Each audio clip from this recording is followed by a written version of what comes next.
What's up, everyone? This is your host, Ghost, coming to you live with another wonderful video. How is everyone doing today? Sorry, running a little late, per usual. I mean, a pregnant wife makes things a little harder some days.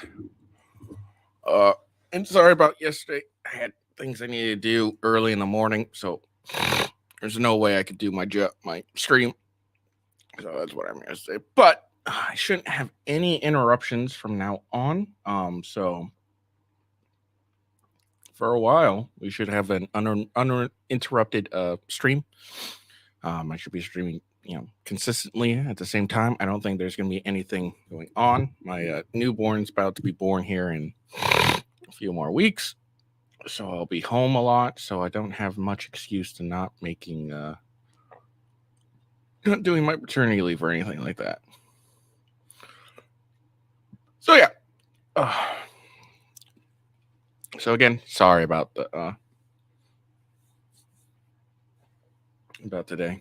I'm running late and yesterday. Oh, my fucking hip hurts. Sorry. All right. Before we get into what we're going to talk about today,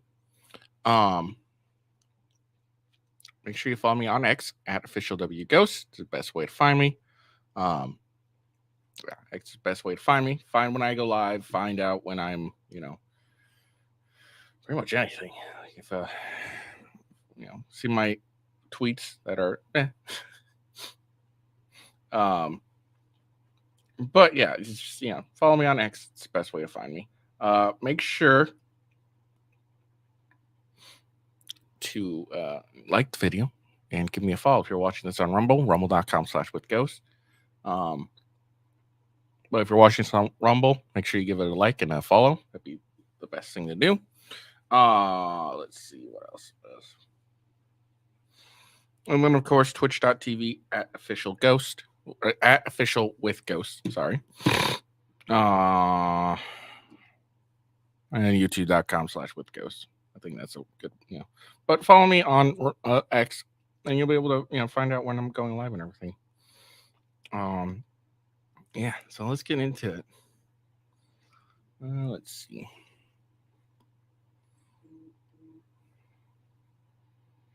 Hold on.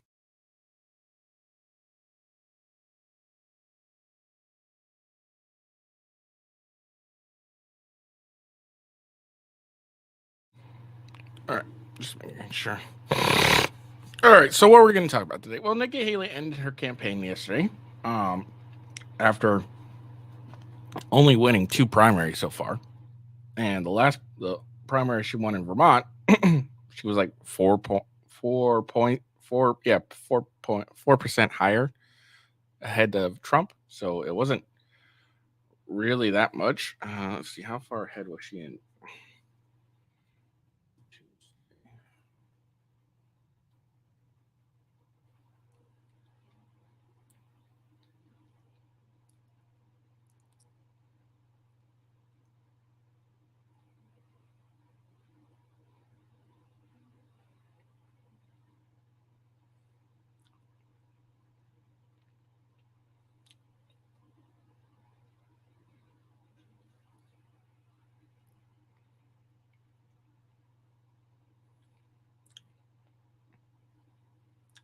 So she won Vermont, and then interesting. And she won a lot in DC. That's about it. So after her loss in Vermont, or after her loss in the Super Tuesday primary, she finally decided to end her campaign. And she's proven again she is once again a liar. We'll explain why in a little bit. And then also next is some January 6th news. Judges improperly enhanced sentences of more than 100 January 6 rioters. Appeals court rules. So the federal appeals court has ruled that the enhancing that judges did on January 6ers was improper. So we'll see where that goes from there. And then some Texas update. It's kind of funny. It's like pretty much but back to back, pretty much. The federal appeals courts allows Texas immigration law to take an effect. And then a couple days later, like 2 days later, Supreme Court temporarily freezes implementation of Texas immigration law. So we're gonna look at both of those just because it happened so close together. And then Merrick Garland proves that he is also a racist as he speaks to a bunch of black people and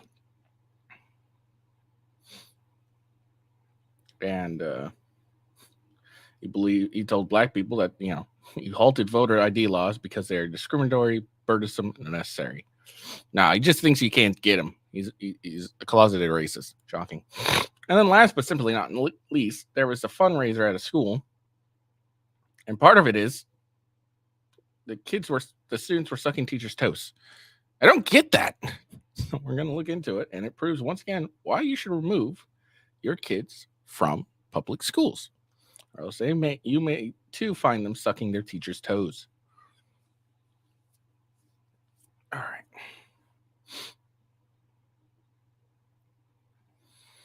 So let's get into it.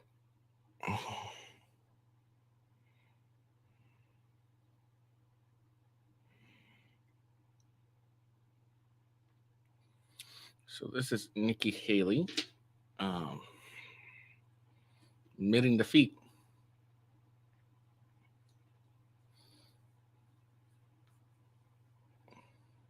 It was all red last night. And here she is.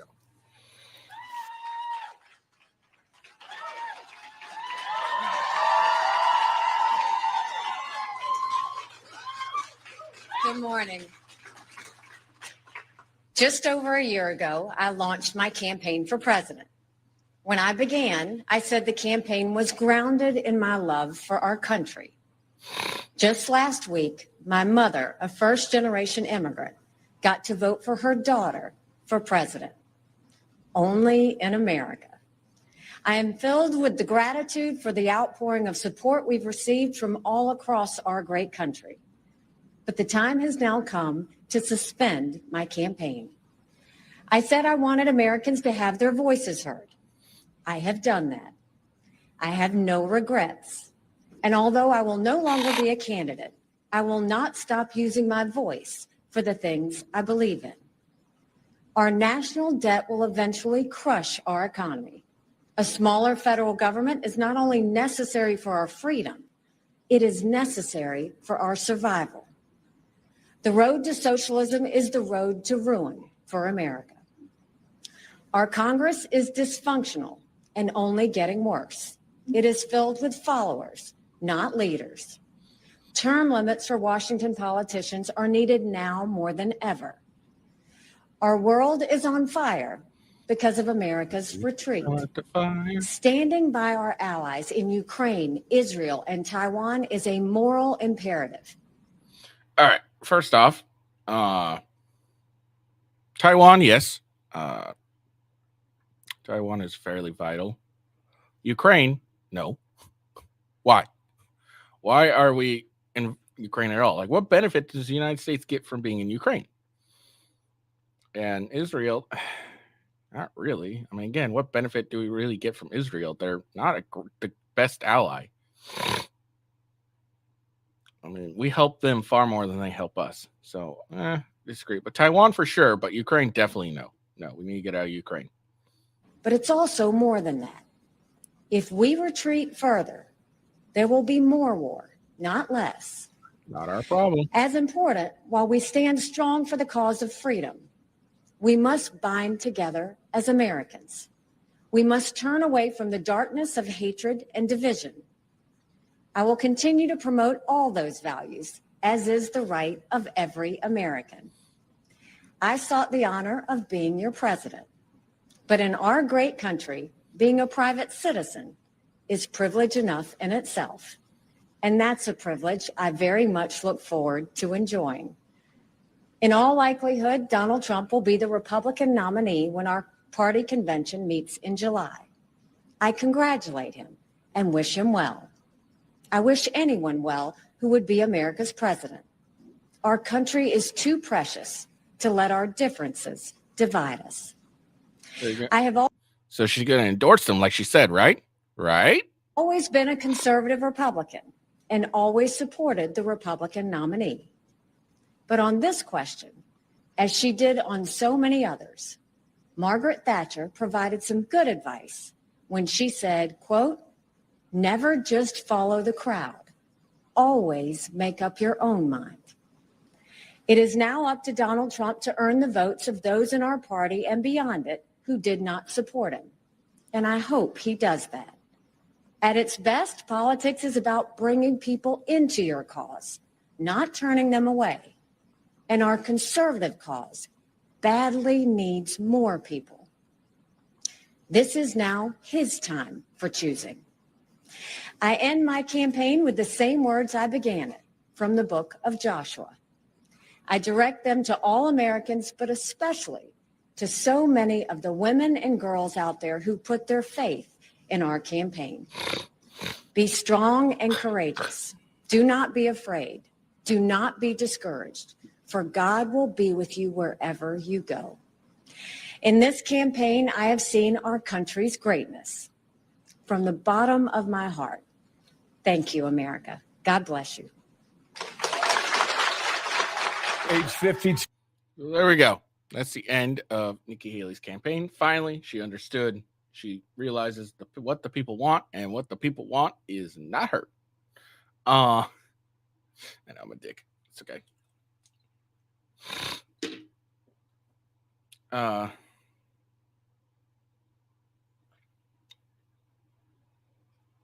Sorry.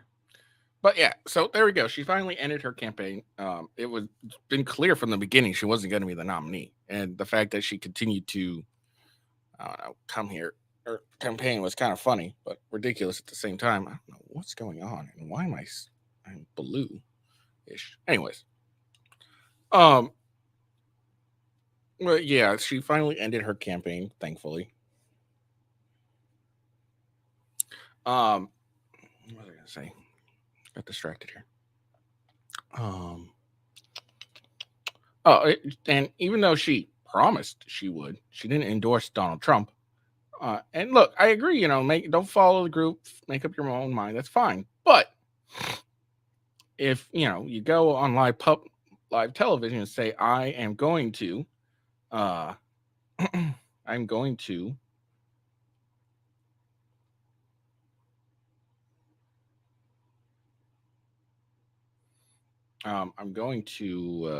endorse Donald Trump if he's chosen to be the nominee, and she doesn't do that because it's very clear she's the choice to be he's the choice to be the nominee.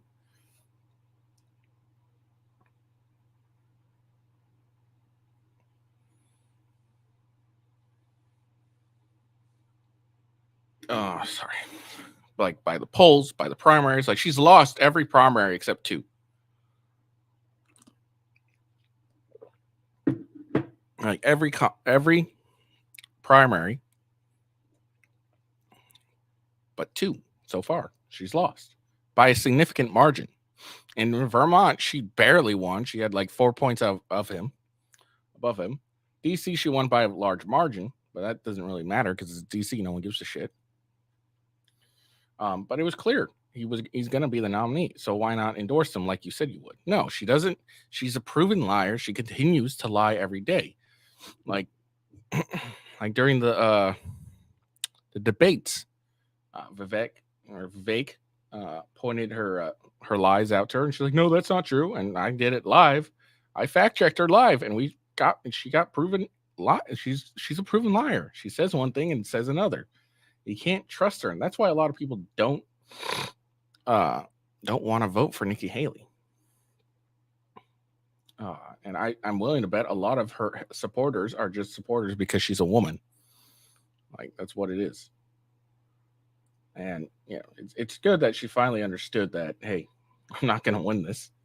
It wasn't in the cards for me. And honestly, she probably should have seen that a lot further, especially when DeSantis, who was the front runner outside of Trump, decided to drop out and realize, hey, I'm not going to win this. She should have taken that hint too.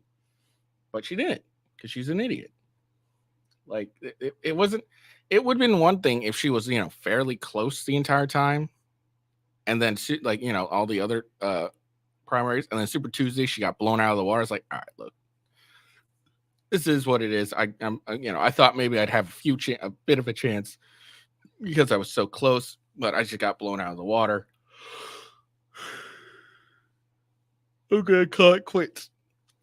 But no, she's been behind him by like a gigantic amount. Like he's been like 60 and she's been like, 5 or something like that. That's not the actual numbers, but it's that kind of margin.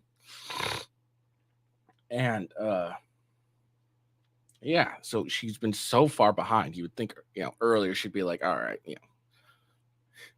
this isn't true. And it was funny too, because prior to during Super Tuesday and prior to everything, her supporters were like, "Oh, she won Vermont. She won Vermont. Oh shit, this is the turning point." Blah blah blah blah. And then you look at the rest of Super Tuesday, and Donald Trump's like so far ahead. Like it wasn't even like a contest how far ahead it was.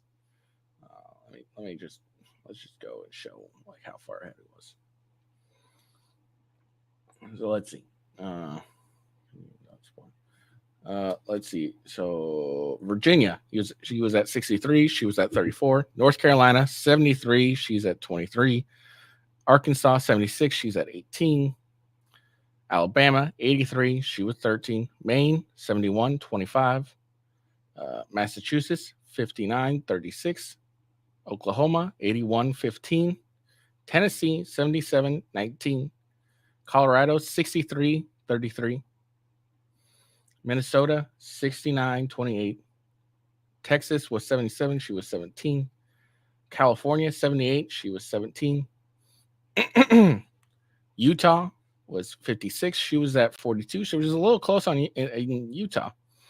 And then Alaska, he was 87 and she was 12. And those are like percentages. Like, so let's see. She was only close. Like she was kind of close in Virginia.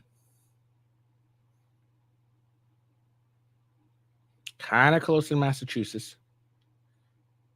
A little closer in Colorado. And she was close in Utah. So that was 4. She had 4. She was fairly, like not fairly, but she was kind of close in. She was 30% behind in Virginia. Let's see. And then she was 23 behind in Massachusetts. She was 30 in Colorado.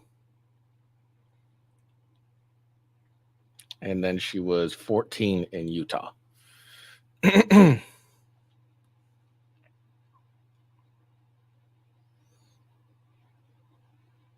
Oh, and then in South Carolina, it's funny too.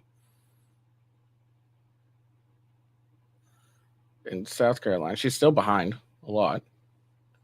I don't think it's been called. It's projected he'll win. So South Carolina, he's at 59. She's at 39. So she's 20 points behind. Let's see.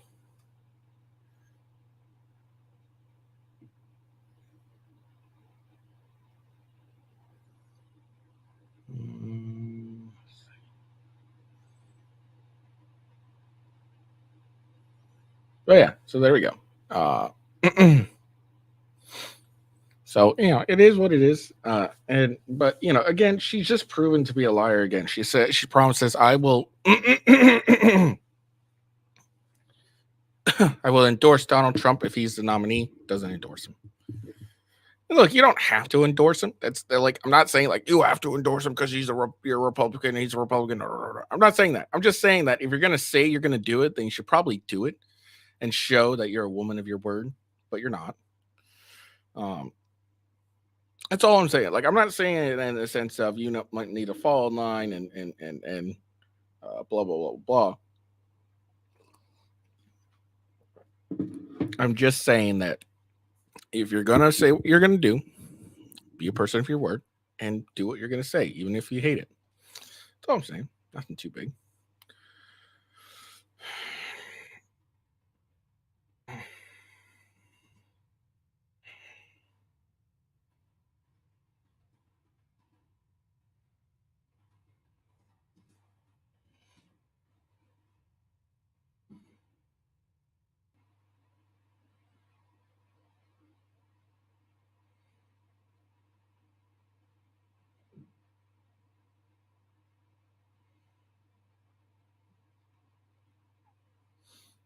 All right. So let's get into this next thing. So judges improperly enhanced sentences of more than 100 January 6 rioters. How many total?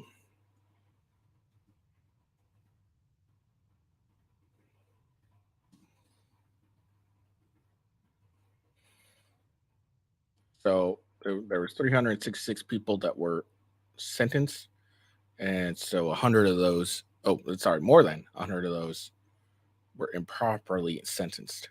So they improperly enhanced it. So let's see what was said. Judges may have improperly applied federal sentencing guidelines to more than 100 people convicted of participating in January 6th riot at the U.S. Capitol, a federal court ruled Friday. Three-judge panel of the D.C. Circuit Court of Appeals rejected the Justice Department argument that convicted rioters merited lengthier prison sentence for interfering with the administration of justice when they stormed the Capitol to disrupt the certification of Joe Biden 2020 election win. The phrase administration of justice does not encompass Congress' role in electoral certification process, Judge Patricia Millett wrote in a court unanimous ruling. Text, context, and commentary shows that administration of justice refers to judicial, quasi-judicial, and adjudants investigative procedures, but does not extend to the unique Congress function of certifying electoral college votes, she added. Administration of justice enhancements are typically reserved for defendants who disrupt judicial proceedings, such as courtroom trial and grand jury investigations. However, prosecutors routinely ask D.C. judges to apply the enhancement to individuals convicted of participating in the riot. More than 100 rioters have had administration of justice enhancements applied to their sentences. Patricia Hartman, a spokesperson of the D.C. U.S. Attorney Office, told the Associated Press. The imprisoned rioters who had their sentences enhanced may push for new, lighter sentences if the appealing court ruling stands. The case before the appeals court was specifically related to the enhancement of convicted rioter Larry Brock.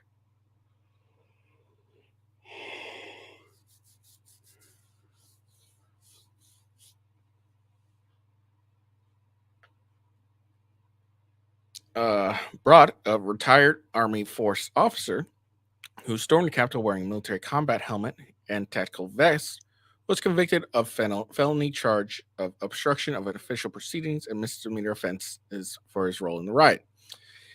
He was sentenced last year to 2 years in prison. Brock interference was one stage of the electoral voting counting process, while no doubt endanger our democratic process and temporarily derailing congressional constitutional work, did not interfere with the administration of justice. Brock's attorney argued that the misapplied enhancement likely increases client's sentence by about 9 months. The Justice Department is considered to appeal the ruling, according to Hartman. Don't do it. So there we go. Don't do it. It just, oh my god! They of course they improperly enhanced rulings and stuff. Like of course they did. It's because they didn't really have anything. They really didn't have anything. And this whole they prevented the certification, blah blah blah blah. Again, I keep asking this question. No one really answers me. Is there a rule that says you have to certify the electoral votes via in the Capitol building? You can't everyone can do just a massive Zoom call and just certify the election results there. No one's really answered me that. And no one's also answered me a simple question when it comes to January 6th is, how do you have an insurrection 14 days prior to the 14 days prior to the actual transfer of power, and have no firearms, no supply lines, no hostages, no way to actually prevent the certification of the electoral votes? How's that an insurrection? Like, how? And it was only disrupted because they decided it was a disruption because they didn't do anything. Like, they could have just gone like, all right, look, there's a bunch of people here. everyone, go find a computer. We'll do a Zoom call and we'll do that. Like, what?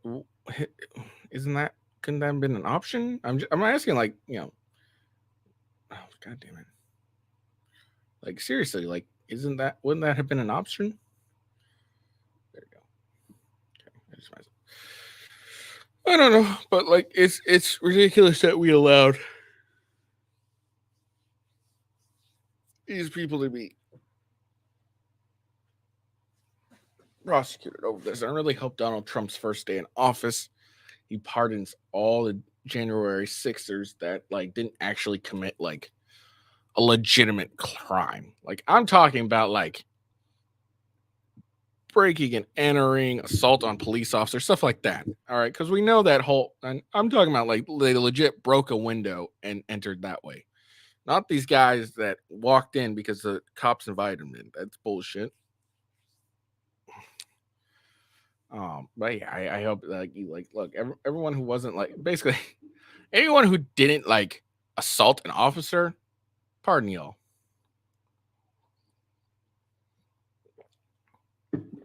It's ridiculous. All right, moving on.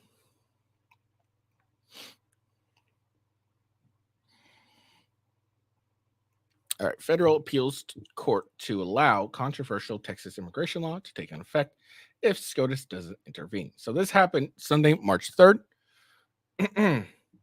Federal appeals court granted a temporary stay of the lower court's decision to block the enforcement of a controversial Texas immigration law, paving the way for it to go into effect this week if the Supreme Court doesn't intervene. Last week, a federal judge in Austin, Texas, blocked the state government from implementing Senate Bill 4, which would allow state law enforcement authorities to arrest and detain people they suspect of entering the country illegally. Judge David Allen Ezra wrote in his Thursday decision to halt the law if allowed to proceed, SB 4 could open the doors to each state passing its own version of immigration law. So, if the federal government's not going to do it, then shouldn't the states? Texas appealed the ruling, with Republican Governor Greg Abbott saying we will not back down in our fight to protect our state and our nation from President Biden's border crisis. Over the weekend, the Fifth U.S. Circuit Court of Appeals granted a stay of Ezra's decision, but put its ruling on hold for 7 days, allowing time for the Biden administration to go to the Supreme Court. The law remains blocked until March 9th, unless the Supreme Court keeps it on hold. It was originally set to go into effect March 5th. The law, signed into law by Abbott in December, immediately raised concerns among immigration advocates of increased racial profiling, as well as detentions and attempted deportation by state authorities in Texas, where Latinos represent 40% of the population and where a majority of people enter the U.S. from. El Paso County, which joined the Department of Justice in its suit against Texas, also claimed that enforcing SB 4 would strain its jail system with thousands of new arrests and applaud Ezra's ruling last week to block the law. White House spokesperson Angelo Hernandez called the law harmful and unconstitutional in a statement after Ezra's decision last week. How? Texas, meanwhile, has argued that SB 4 is not in conflict with a federal law and that the state is entitled to defend itself from an invasion. Supreme Court in 2012 largely struck down a similar measure in Arizona, dubbed the Show Me Your Papers law. The High Court concluded the federal government had the power to block the law, but let a controversial provision allowing police to check a person's immigration status while enforcing other laws if there is reasonable suspicion that the person is in the U.S. illegally. So that happened the 2nd of March, and then a couple days later, the Supreme Court did indeed block it, which is fine. So this is the process we have to go through. No big deal. The Supreme Court on Monday temporarily. It was the next day. Okay, so this was written on Tuesday, and then the next day, Monday, they did the Supreme Court. So yeah, it was back to back. Got it. So I was right the first time. Supreme Court on Monday temporarily froze enforcement of Texas' controversial immigration law that allows state law enforcement to arrest and detain people they suspect of entering the country illegally. Justice Samuel Alito issued the administrative hold, which will block the law from taking effect until March 13th. The temporary pause will give the court additional time to review the case, but that does not necessarily signal which way the court is leaning. So they have 6 days left. Yeah, so they have 6 days left.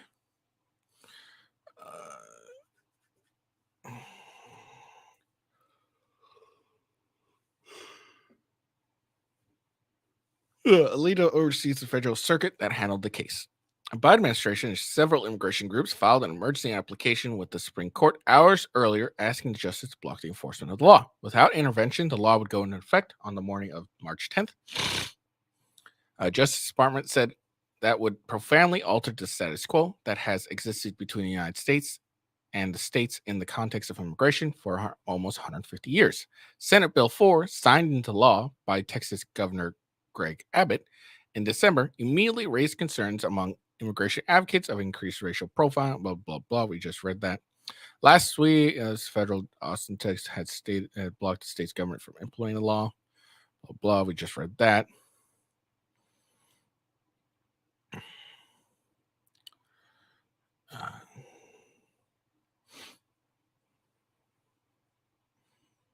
Yeah. So there we go. So there we are. So Texas won, and then the next day they lost. It's all good. Well, they didn't really lose. They just had a temporary stay, which is fine. I mean, you kind of were expecting this regardless. Even if you won that, you were like, oh, yeah, no, I'd definitely end up being a stay. No big deal. It is what it is. What can you do? All right, moving on. Let's go listen to the racist. Merrick Garland. He a racist.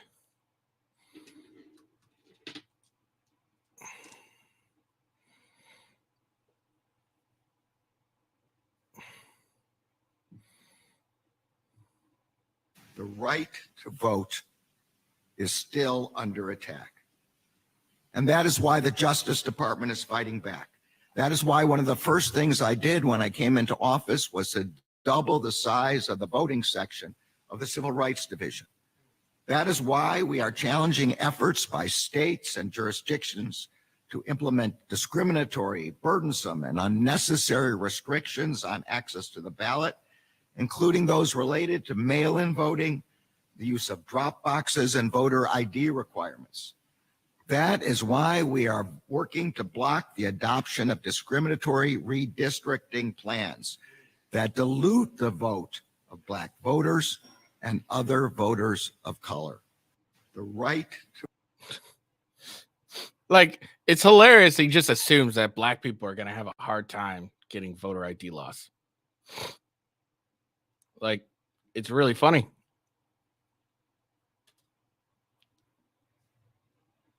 It's really funny, really.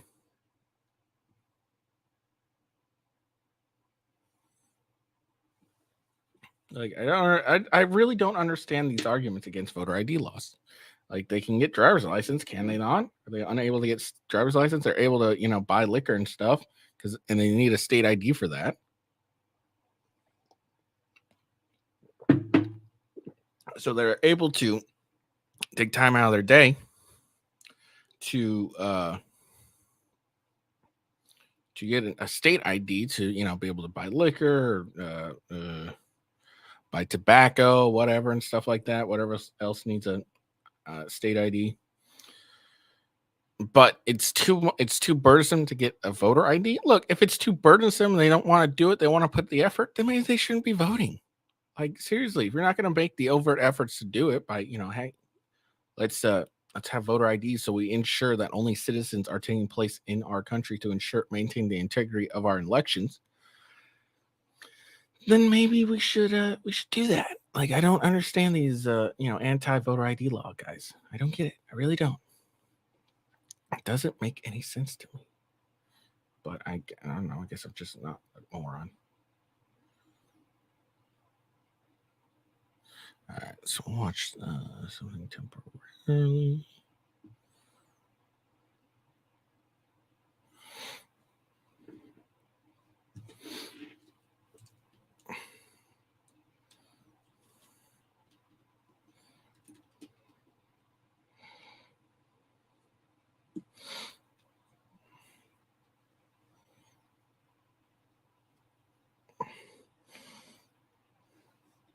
All right, so this is things going viral. Apparently, at school's fundraiser, students were sucking teachers' toes.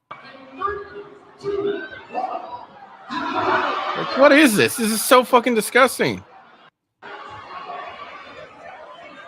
Oh, He is devouring those. how? What the fuck is this?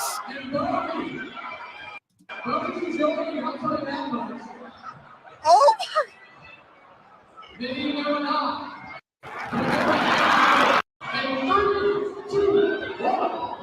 Oh, it's so goddamn disgusting. Like, what the fuck?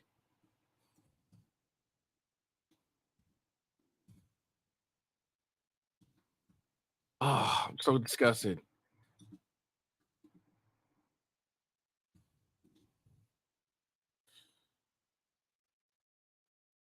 Oh, I'm so fucking grossed out. Oh, oh, oh.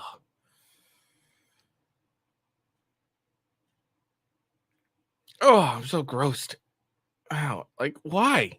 Like, why?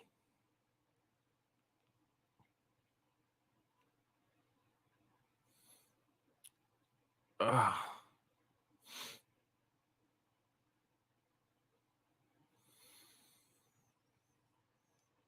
Oh, God, it's so gross to me. Like, I don't understand this at all. Like, how is this a school fundraiser? Like, they're going to suck toes? Like, why? Why? Like,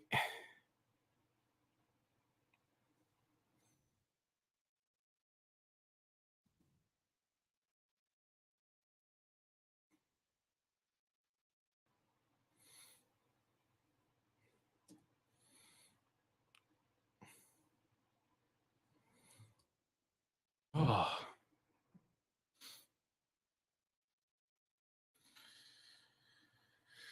Okay. Oh, and of course, Libs of TikTok had to, show up and explain and talk. She puts massive cover up in the toe sucking video. A left wing reporter was the first to report on this. She claimed a parent said the students were sucking teachers' toes. She then deleted and republished a few hours saying the school only students were involved.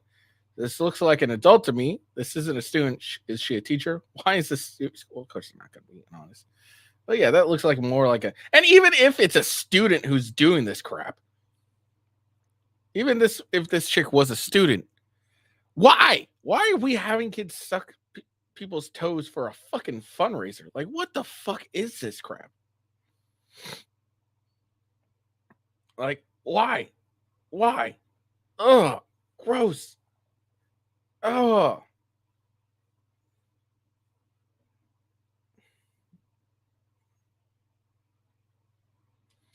Oh.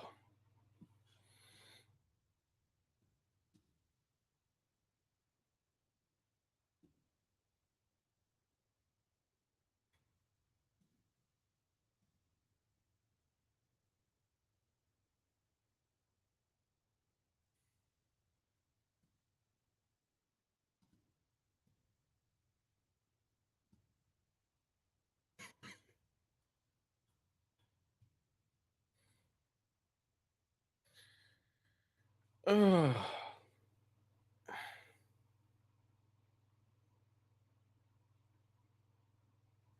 All right. Oh god, I'm so grossed out. Like, I don't understand this. Like, okay, let's look at more of this.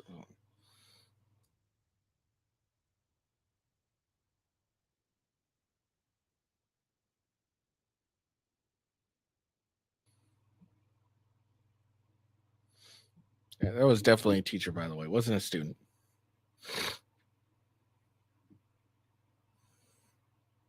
All right, so here's more on this.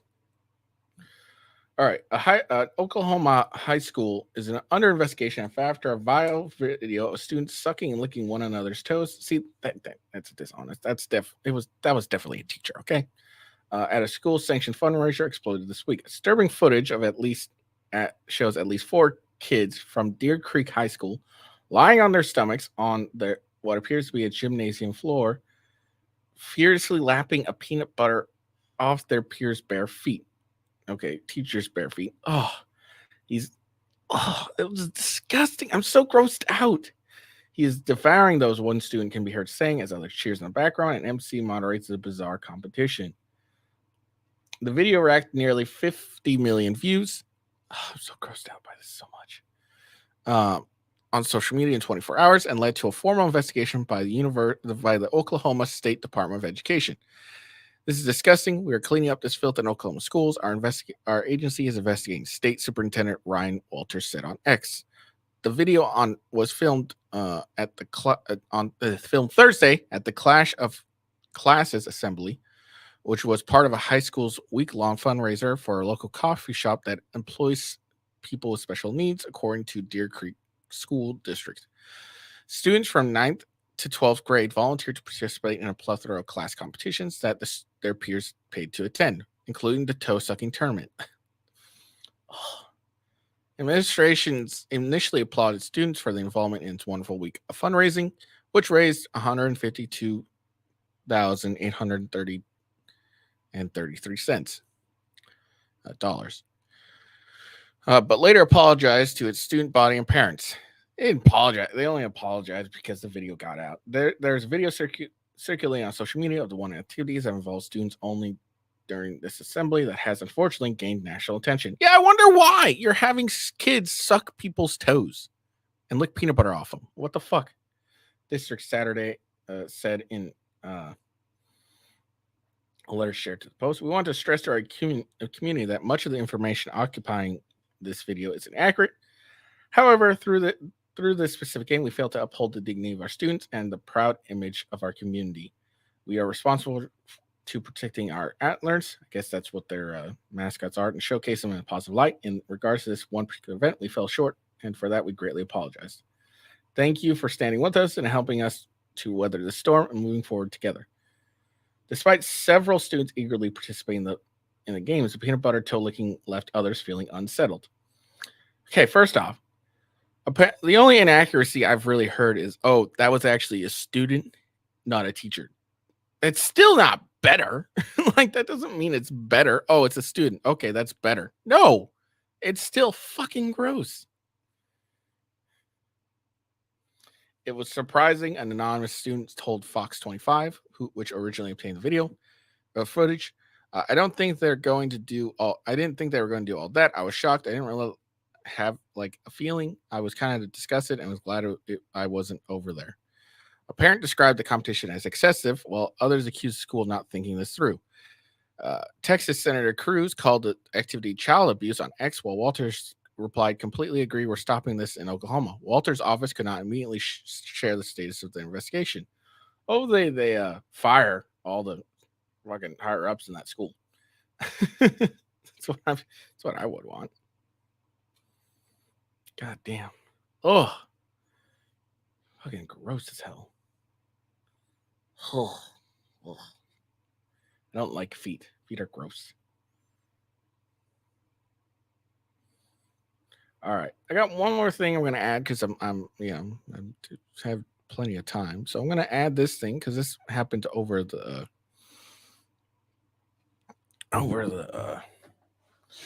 weekend, I think it was.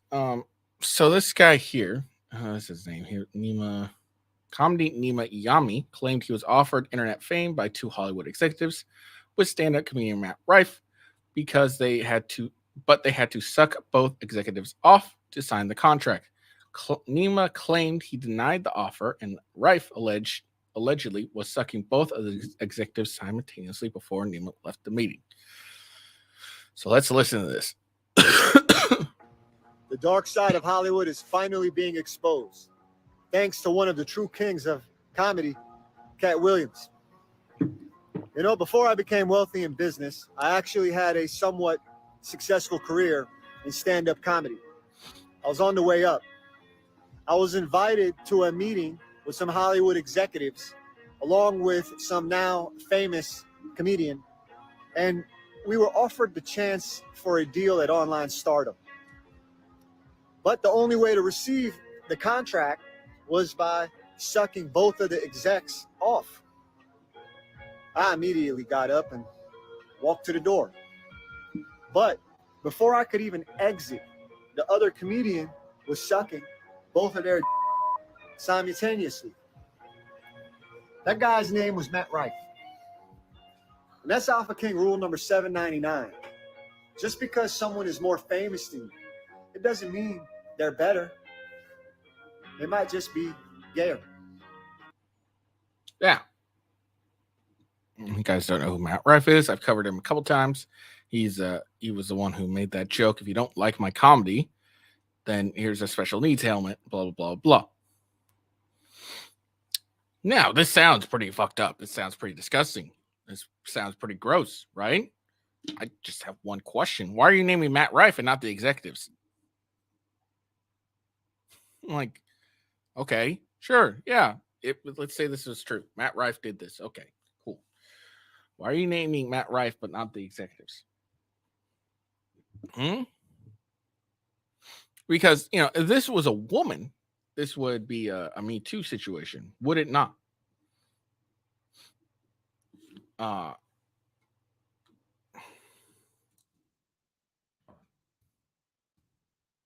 Read that. Let me use some proper English.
There we go. Sorry. The dark side of Hollywood is finally being exposed. I was gonna word that, but yeah. So like I just tweeted, if Matt Rife was a woman, this would be a Me Too situation, easy. So let's put the same standard we always put on women. Name the executives, and properly punctuate this shit. Whatever. Is there an we're never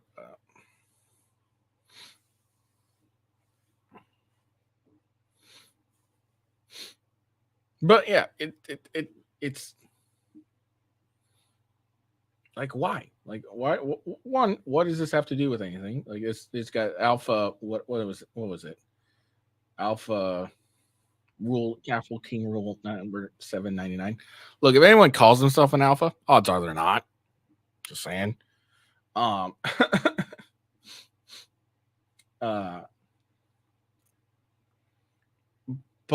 and I'm not blaming this dumb Luke guy for reporting on the story. No big deal at all. But I'm blaming this Nima Yamini guy.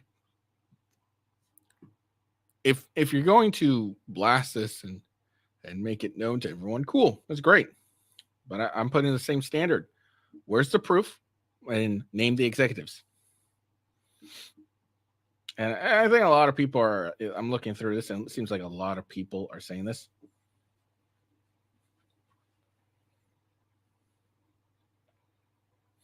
They're kind of pointing this at all at the same.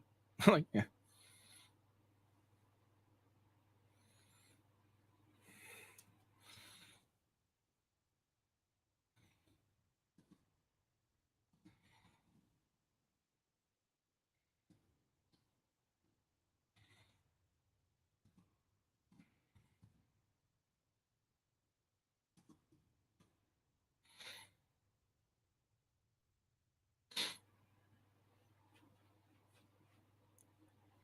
But yeah, I'm looking through like a lot of this story and stuff.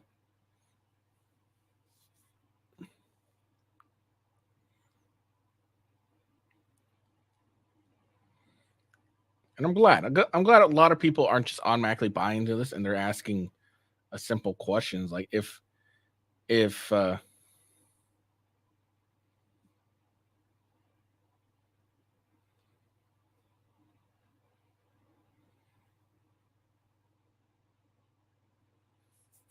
is they're pretty much asking the same thing. If this is true, then why? Then why does he name Matt Rife but not name the executives? So it is what it is. What can you do?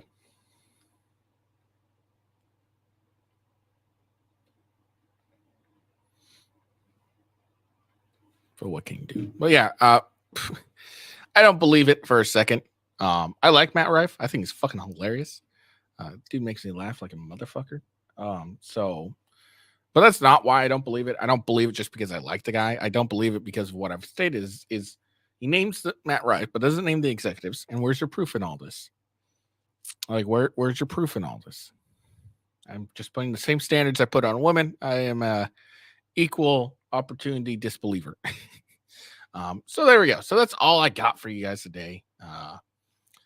Like I said, in a couple of weeks, I will be on paternity leave.